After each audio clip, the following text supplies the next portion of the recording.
애굽에서 하나님이 우리를 향해 내가 거룩하니 너희도 거룩하라고 하시는 말씀에 대해서 살펴보고 있습니다. 하나님이 우리를 향해 내가 거룩하니 너희도 거룩하라고 하시는 것은 나는 너희의 아버지이고 너희는 내 자녀이기에 나를 그대로 본받아 나의 신성한 성품에 참여하는 자가 되라는 의미라고 했습니다. 그러니까 내가 거룩하니 너희도 거룩하라. 이 말씀은 우리에게 무거운 짐을 지우거나 우리를 속박하는 것이 아니고 우리를 하나님의 거룩과 영광과 신성한 성품에 초대하는 너무도 복되고 감격적인 말씀인 것입니다. 자, 그러면 내가 거룩하니 너희도 거룩하라고 하시면서 우리가 어떻게 해야 하나님의 거룩에 참여할 수 있는지 구체적인 규례가 뭔지 살펴보겠습니다. 오늘 보면 33절, 34절입니다. 거류민이 너희의 땅에 거류하여 함께 있거든 너희는 그를 학대하지 말고 너희와 함께 있는 거류민을 너희 중에서 나은 자같이 여기며 자기같이 사랑하라. 너희도 애굽 땅에서 거류민이 되었느니라. 나는 너희의 하나님 여호와이니라. 네, 여기서 말하는 거류민이란 이스라엘 백성과 함께 사는 이방인을 가리킵니다. 그러니까 너희와 함께 있는 이방인을 너희 중에서 나은 자, 즉 동족으로 여기고 더 나아가 너 자신같이 사랑하라 라는 말씀입니다.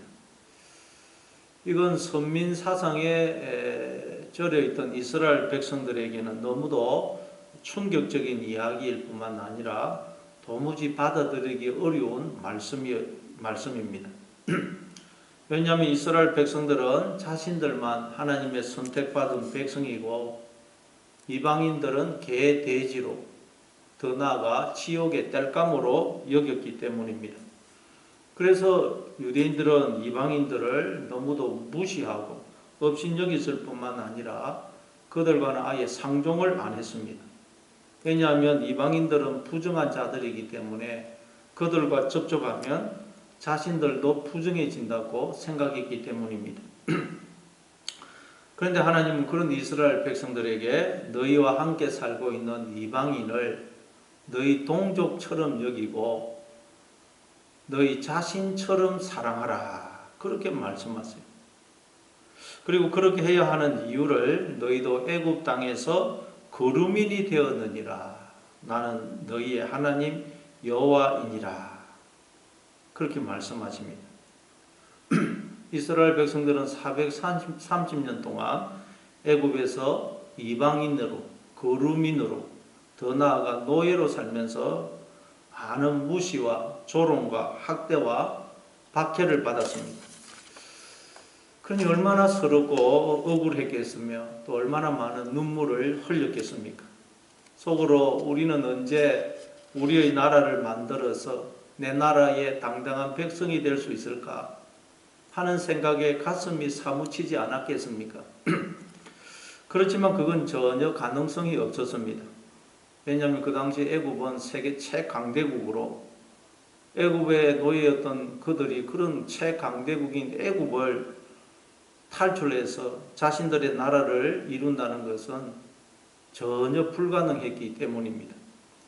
그런데 하나님이 모세를 통하여 애굽에 10가지 재앙을 내려서 그들을 거기서 건져내어 자신들만의 나라를 이루도록 해주신 것입니다. 그리고 그 나라의 당당한 백성이 되게 해주신 것입니다. 이스라엘 나라는 하나님 나라의 모형입니다. 그러니까 이스라엘 백성들을 말하자면 하나님 나라의 백성이 되게 해주신 것입니다. 하나님께서 이방인이었고 외국인이었던 그들을 당신의 나라의 백성으로 불러주신 것입니다. 더 나아가 하나님의 자녀로 삼아주셨습니다. 이건 도무지 이해할 수 없고 청량할 수 없는 은혜와 사랑입니다. 그런 은혜와 사랑을 하나님이 베풀어 주신 것입니다. 그런데 하나님은 이걸 언급하시면서 그러니 너희들도 너희들 가운데 있는 거류민 즉 이방인을 괄시하지 말고 너희 동족처럼 여기고 너 자신처럼 사랑하라. 그렇게 말씀하세요. 그렇습니다. 우리는 하나님 나라에 대해 이방인이었고 거류민이었습니다. 아니 죄와 허물로 죽은 자들이었습니다. 그런데 하나님이 당신의 아들을 보내어서 십자가에 매달아 죽게 하심으로 우리를 하나님 나라의 백성으로 하나님 자녀로 삼아주셨습니다. 에베소서 2장 12절 13절입니다. 그때 너희는 그리스도 밖에 있었고 이스라엘 나라 밖의 사람이라 약속의 언약들에 대하여는 외인이요 세상에서 소망이 없고 하나님도 없는 자이더니 이제는 전에 멀리 있던 너희가 그리스도 예수 안에서 그리스도의 피로 가까워졌느니라. 원래 우리는 그리스도 밖에 있었고 이스라엘 나라 밖의 사람, 즉 하나님 나라 밖의 사람이었습니다. 그래서 우리는 갈 곳이 없는 영원한 거류인이었고 나그네였습니다. 약속의 언약들과 상관이 없는 자들로 아무 소망이 없는 자들이었습니다. 다시 말해 하나님이 없는 자들이었습니다. 그 말은 하나님 없다는 말은 영원히 돌아갈 집이 없고 아버지가 없고 보호자가 없고 존재의 뿌리가 없는 자들, 즉 실체가 없는 그림자와 같은 자들이었다는 말입니다. 이게 하나님이 없다는 말의 의미입니다. 그러니 얼마나 불쌍하고 가련하고 비참합니까? 그런데 그런 우리가 그리스도 예수 안에서 그리스도의 피로 하나님과 화목하게 된 것입니다. 하나님은 우리 아버지가 되시고 우리는 하나님의 자녀가 된 것입니다. 하나님이 영원히 이제 나의 하나님이 되신 것입니다. 에베소서 2장 19절입니다. 그러므로 이제부터 너희는 외인도 아니요 나그네도 아니요 오직 성도들과 동일한 시민이요 하나님의 권속이라.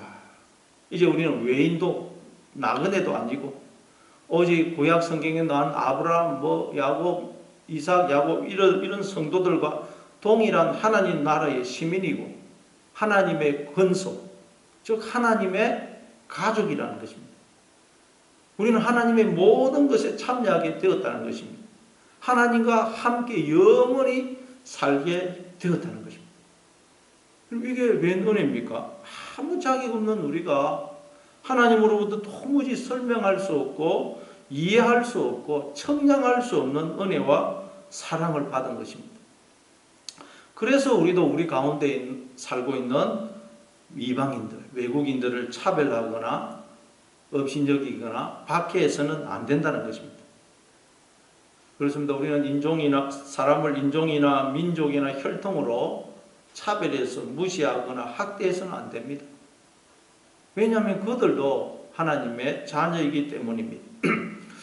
그리고 우리가 실제 외국인을 무시하고 박해하지는 않을지라도 마음속으로 외국인처럼 이방인처럼 여기는 자들이 있을 수 있습니다. 나와 생각과 뜻과 가치관이 다를 때, 그래서 내 마음에 들지 않을 때 우리는 그를 마치 상종하지 못할 이방인처럼 거류민처럼 여기고 무시하고 업신여길 때가 많이 있지 않습니까? 넌 왜 그 모양이야? 그 사람 그 인간도 아니야? 나하고는 도무지 안 맞아. 그러면서 우리가 마음속으로 무시하고 업신여기고 상종 못할 사람으로 여기는 그런 자들이 있지 않습니까? 그거 하지 말라는 것입니다. 왜냐하면 그 사람도 하나님의 자녀이기 때문입니다. 뿐만 아니라 신문지상에 나오는 흉악한 범죄를 저지른 자들을 볼 때도 저 인면수심, 인간의 탈을 쓴 악마, 그러면서 자기는 안 그런 것처럼 정죄하고 비난해서도 안 된다는 것입니다. 왜냐하면 우리도 죄와 허물로 죽어야 마땅한 자들이었는데, 죄인 중에 괴수였는데 하나님의 전적인 은혜로 구원받아 하나님의 자녀가 되었기 때문입니다. 그러니 내가 받은 이 은혜를 안다면 우리는 그 누구도 내 마음에 안 든다고 무시하거나 업신여기거나 학대할 수가 없다는 거예요. 그렇습니다. 이 세상에는 들킨 죄인과 안 들킨 죄인이 있을 뿐입니다. 다 똑같은 죄인입니다. 그런데 유대인들은 예수님이 이 세상에 오셨을 때에도 여전히 이 생각에서 벗어나지 못하고 있었습니다. 성경에 보니까 이웃을 사랑하라 그런 계명이 있죠. 하나님이 그 계명을 주셨어요.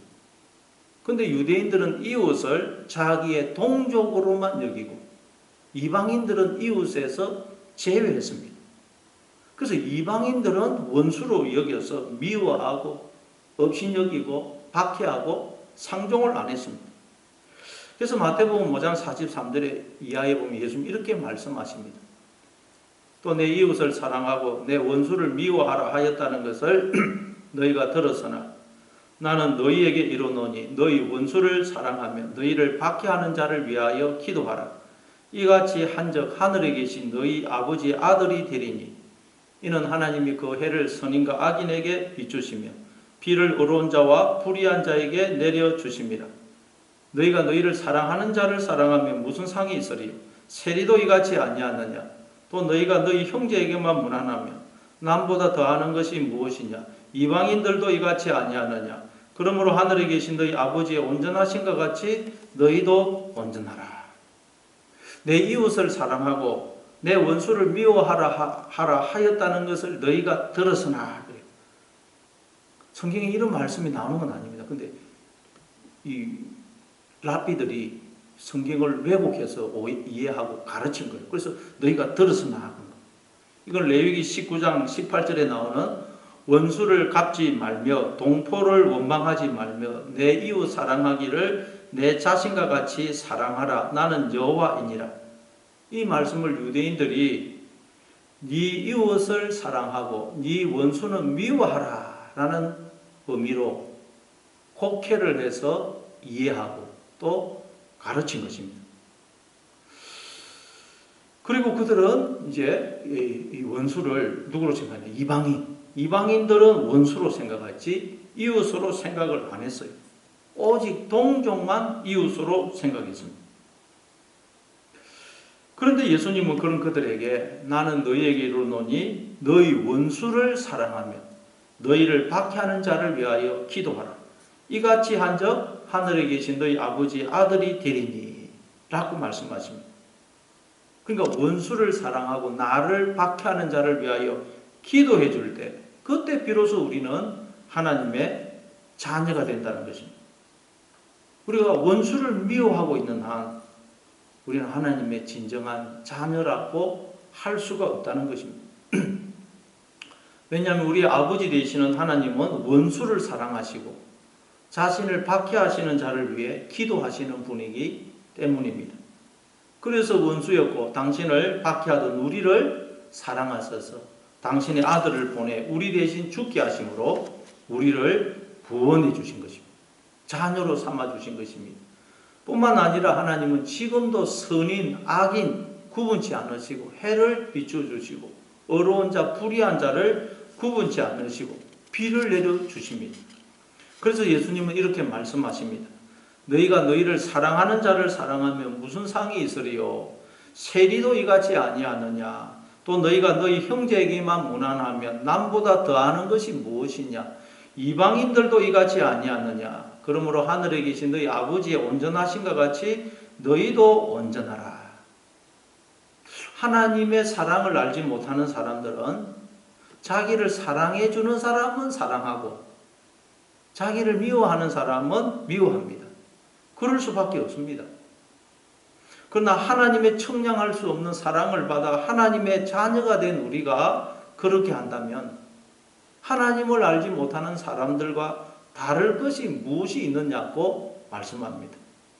다시 말해 그렇다면 신앙생활 하는 이유가 신앙생활 하는 아무런 의미가 없다는 말이에요. 신앙생활 하는 아무런 의미가 없다는 것입니다.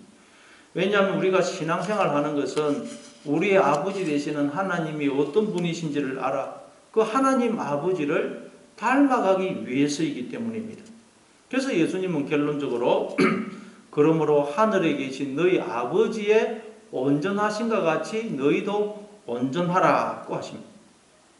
내 생각, 내 판단, 내 가치관을 버리고 하나님을 그대로 본받으라는 것입니다.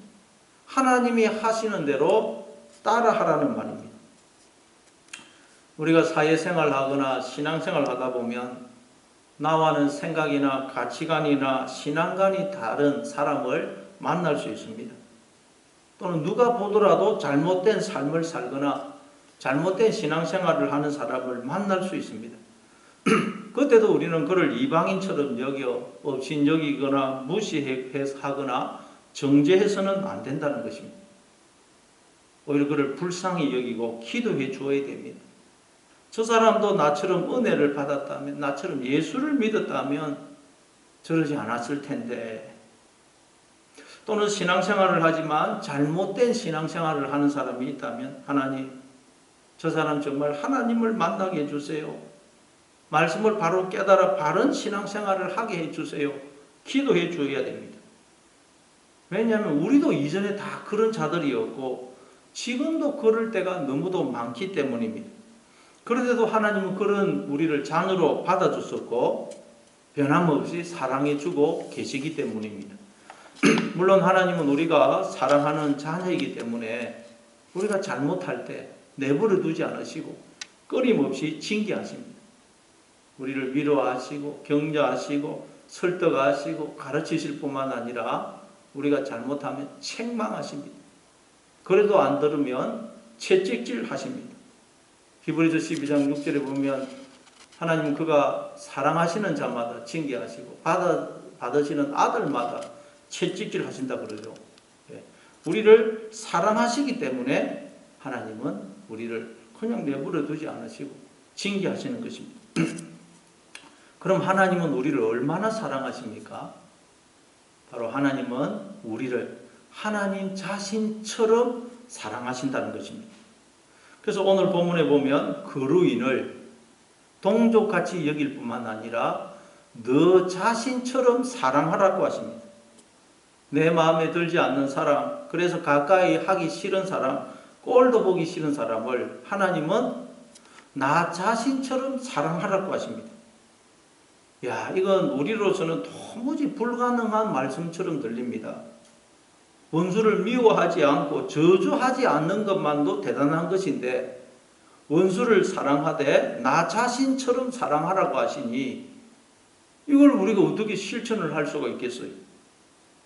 원수라는 것은 가만히 있어도 마음속에 미움이 생기고 꼴도 보기 싫고 저주가 나오는 사람이 원수인데 그런 사람을 사랑하되 나 자신처럼 사랑하라니 이걸 죄인된 우리가 어떻게 순종을 할 수가 있겠습니까?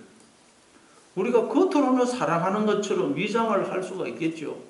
그러나 원수를 나 자신처럼 사랑하는 것은 그건 우리의 힘으로는 불가능합니다. 왜냐하면 우리는 우리의 마음을 나 자신이 어떻게 할 수가 없기 때문입니다.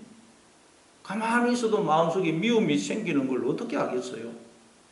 인간은 그 누구도 자기의 마음을 다스릴 수가 없습니다. 그래서 예레미야 17장 9절에 보면 만물보다 거짓되고 부패한 것이 인간의 마음인데 아무도 그걸 모른다고 그러죠. 우리의 마음은 너무도 거짓되고 부패해서 나 자신까지 속입니다. 나 자신을 계속 속여요. 그래서 그 누구도 자기의 마음을 다스릴 수가 없습니다. 그래서 잠언 16장 32절을 보면 자기의 마음을 다스리는 자는 성을 빼앗는 자보다 낫다 그러죠. 이 말은 자기의 마음을 다스리는 것이 성을 빼앗는 것보다 더 어렵고 힘들다는 말이에요. 즉 우리 스스로는 절대 내 마음을 내가 다스릴 수가 없다는 말입니다. 그런데 우리 보고 원수를 나 자신처럼 사랑하라니 이걸 우리가 어떻게 실천을 할 수가 있단 말이에요. 그럼 불가능한 계명을 주신 것입니까? 그렇지 않습니다. 그래서 성령님이 오신 것입니다. 요한복음 16장 7절입니다. 그러나 내가 너희에게 실상을 말하노니 내가 떠나가는 것이 너희에게 유익이라. 내가 떠나가지 아니하면 보혜사가 너희에게로 오시지 아니할 것이요 가매 내가 그를 너희에게로 보내리니. 예수님은 우리에게 보혜사 성령을 보내주시기 위해서 십자가에 달려 죽으신 것입니다. 그래서 이제 예수 믿는 우리 안에는 성령님이 와 계십니다. 성령님은 오셔서 우리를 깨우치시고 가르치시고 도와주신 분입니다. 그래서 보혜사예요. 그럼 뭘 깨우치십니까? 하나님이 어떤 분이신지, 하나님과 내가 어떤 관계에 있는지, 내가 하나님으로부터 어떤 사랑을 받고 있는지를 깨우쳐 주십니다. 그래서 우리에게도 하나님을 본받아 사랑할 수 있도록 도와주세요. 이게 성령이 하시는 일입니다. 그럼 우리는 하나님으로부터 어떤 사랑을 받고 있습니까? 바로 하나님은 끊임없이 하나님을 배반하고 대적하고 원수로 행하는 나를 하나님 자신처럼 사랑하고 계십니다. 여러분 회사에 무슨 사장이, 재벌 회장이, 대통령이, 한 나라의 왕이 나를 두고 나는 그 사람을 나 자신처럼 사랑하고 있다. 만약 그런다면, 그리고 실제로도 그렇다면 얼마나 영광스럽고 기쁘고 행복하고 뿌듯하겠습니까? 그러면 나를 미워하는 사람을 봐도 미울 생각이 안 들 거예요. 원수도 그냥 포용하게 될 거예요. 왜? 내 안에 사랑이 넘치기 때문입니다. 그런데 우리는 그 정도가 아니고 창조주 하나님, 만왕의 왕이시며 만주의 주이신 하나님께서 나를 당신 자신처럼 사랑하신다는 것입니다. 말만 그렇게 하시는 거 아니고 실제로 그렇게 사랑하신다는 거예요. 그걸 하나님이 십자가를 통해서 우리에게 보여주지 않았습니까? 로마서 5장 8절입니다. 우리가 아직 죄인 되었을 때에 그리스도께서 우리를 위하여 죽으심으로 하나님께서 우리에 대한 자기의 사랑을 확정하셨느니라.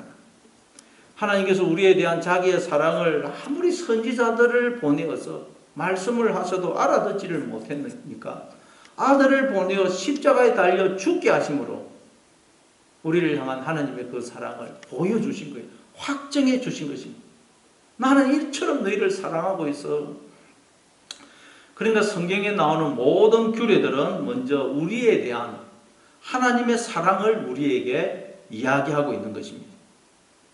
그래서 마태복음 22장 34절 이하에도 보면 한 율법사가 예수님께 와가지고 선생님, 율법 중에 어느 계명이 큽니까?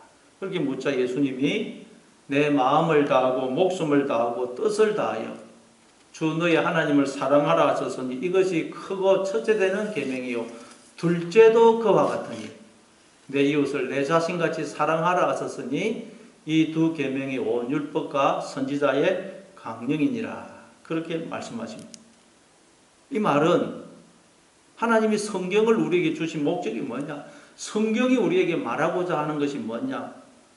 바로 첫째는 하나님이 우리를 얼마나 사랑하시는지를 우리로 깨닫게 하기 위해서라는 것입니다. 그래서 우리도 하나님처럼 사랑을 하는 자가 되라고 성경을 주셨다는 것입니다. 그러니까 우리 보고 네 마음을 다하고 목숨을 다하고 뜻을 다하여 주 너희 하나님을 사랑하라고 하시는 것은 하나님께서 먼저 마음을 다하고 목숨을 다하고 뜻을 다하여 우리를, 나를 사랑하고 계시다는 말입니다. 그리고 네 이웃을 네 자신같이 사랑하라고 하시는 것은 하나님께서 먼저 우리를 하나님 자신처럼 사랑하고 계신다는 말입니다. 아니 여러분, 창조주이시며 만왕의 왕이시고 만주의 주이신 하나님께서 마음을 다하고 목숨을 다하고 뜻을 다하여 나를 사랑하실 뿐만 아니라 나를 하나님 자신처럼 사랑하신다니, 그럼 이게 있을 수 있는 일입니까? 우리가 세상에서는 이런 사랑 받기 어려워요. 그런데 하나님으로부터 우리가 이런 사랑을 받고 있다는 것입니다. 이게 얼마나 놀랍고 엄청난 사실입니까?